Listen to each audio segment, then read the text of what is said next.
So guys, ये video आपको दिखाने जा रहा हूँ, उसके बाद आप रात का ट्रैवल भूल जाओगे, क्योंकि ये वीडियो एक सापुतारा और नासिक के बीच में जो रास्ता आता है उसका है, जो एक बहुत ही भयानक वीडियो है। अब तो वीडियो आपको दिखाऊंगा, उसके पहले ये वीडियो ज्यादा से ज्यादा आप शेयर कर देना तुम्हारे ग्रुप में।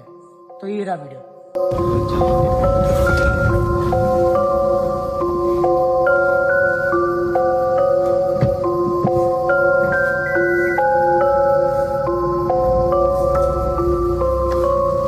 ये क्या चीज है यार, अजीब सा मामला हुआ।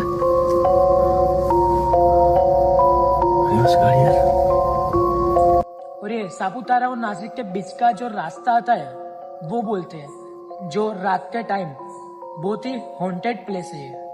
और जो भी जाता है रात के टाइम ट्रैवल करता है वो ध्यान से करना और अपनी जिम्मेदारी पे करना, क्योंकि वहां पे कुछ भी हो सकता है।